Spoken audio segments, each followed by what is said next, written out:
जय माता दी। तिवारी सर, आज मातृशक्ति के बारे में आपके विचार सुनना चाह रहे हैं, और साथ में ये भी कि जैसे हिंदू धर्म या सनातन धर्म में सर्वोपरि माना गया है मातृशक्ति, जो देवी शक्ति, आदि शक्ति, या किसी भी रूप में प्रकृति, किसी भी रूप में लें, इसे मेन माना गया है। लेकिन जहां तक मुझे इंफॉर्मेशन है, और धर्मों में वो फर्स्ट वरीयता नहीं है। उसके बारे में भी अगर आपके विचार हो तो प्लीज आप रखिए। देखिए, हमको सारे धर्मों की मुझे जानकारी हो ऐसा तो मैं नहीं कह सकता। नहीं, जैसे एक सारे नहीं, जो ओवरऑल जैसे कहीं ना कहीं से इंफॉर्मेशन इतने बड़े हो जाते हैं एज के हिसाब से, कहीं ना कहीं वो छोटी बड़ी। लेकिन एक बात मैं जानता हूं कि हम तो मुख्य प्रकृति को मानते हैं। प्राकृतिक दृष्टि से भी हर चीज का उद्गम स्थल ही माँ है। पेड़ पौधे पशु पक्षी चाहे जो कुछ भी हो। और हम तो ये कहेंगे कि माँ ही ऐसी है जो अपना अस्तित्व मिटा कर भी वंश परंपरा को या अपने बच्चों को आगे के लिए वो तैयार करती है। इसका सबसे बढ़िया उदाहरण अगर देखा जाए, मैं जो देखता हूँ कि जैसे बिच्छू है, बिच्छी, वृश्चिक समझ रहे हैं ना, स्कॉर्पियो। हाँ, बिच्छू। हाँ, ये इसका है कि ये जब बच्चे पैदा करती जलती है तो खुद मर जाती है। उसका पेट फाड़ के बच्चे निकलते हैं। माने बिच्छू का पेट फाड़ के बच्चे निकलते हैं और उसकी लीला समाप्त हो जाती है। और वो बच्चे जब तक कुछ स्वयं अपना करने लायक न हो जाएं तो अपनी माँ का मज्जा पी करके वो जिंदा रहते हैं। और मतलब जब तक उसकी माँ का मज्जा रहता है तब तक वो उसी को पी करके, उसी को खा करके वो जिंदा रहते हैं। और आगे अपना जो बिच्छू से अगर कंपैरिजन किसी का कर दो तो वो सबसे बहुत ही गंदी गाली मानी जाती है। अब मुझे समझ में आया कि इसका रीजन क्या है।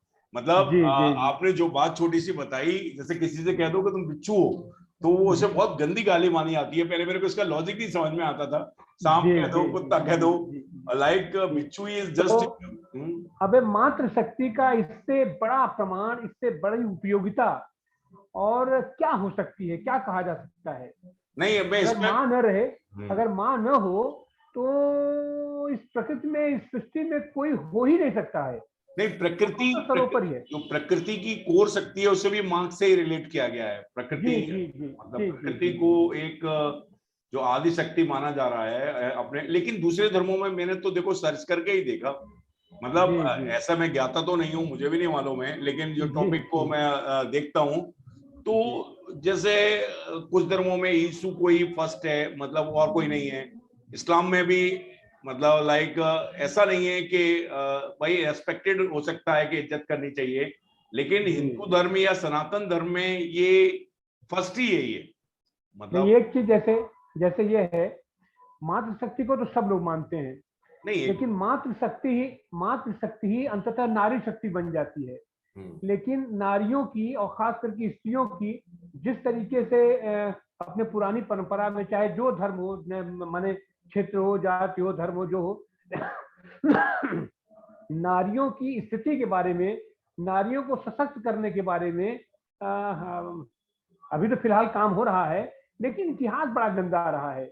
बहुत शोषण हुआ है नारी का, बहुत ज्यादा हुआ है, अत्याचार हुआ है नारी पर। जैसे अगर आपको आइडिया हो या पांडे जी को आइडिया हो, मैंने कुछ ऐसा पढ़ा कि मातृशक्ति जो लेडीज वाली है वो तो है ही है, साथ में लेडीज प्रकृति से अटैच्ड है, साथ में कुंडलिनी कुछ होता है बॉडी में हिंदू धर्मों के हिसाब से।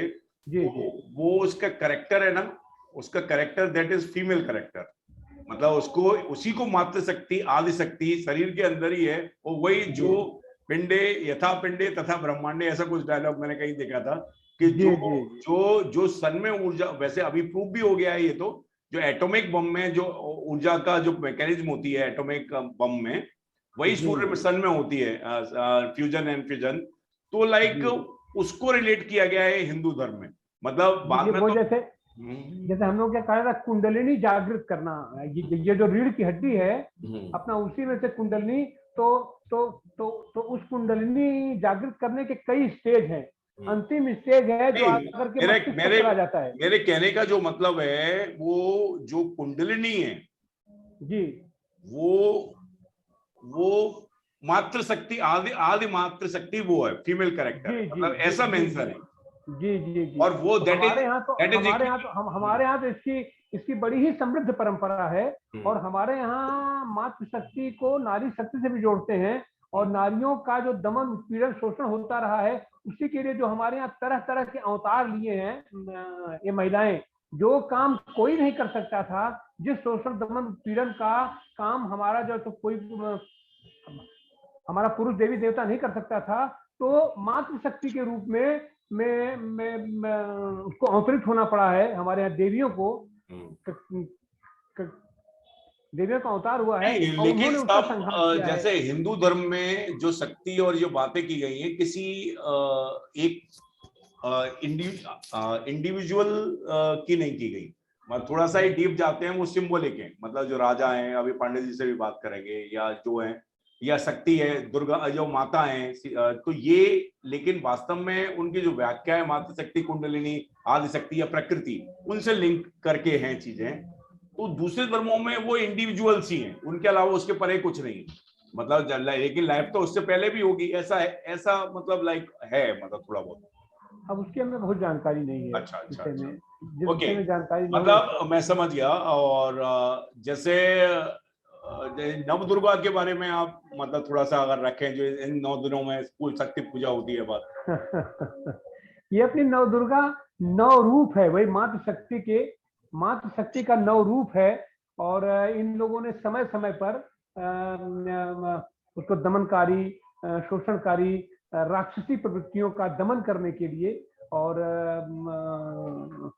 उससे पूरी मानव जाति को, पूरी जो सृष्टि को मतलब जो बचाने के लिए इन लोगों का अवतार बताया जाता है कि उन लोगों ने उसका दमन किया है और उसको खत्म किया है। खत्म करने के लिए जो अपने अवतार की मतलब अलग अलग टाइम पे, अलग अलग फॉर्मेट में, अलग अलग तरह के अत्याचार हुए, तो उन्होंने उन्हें दबाने के लिए अपने उस फॉर्म में आए। वेरी गुड, बहुत अच्छी बात आपने रखी।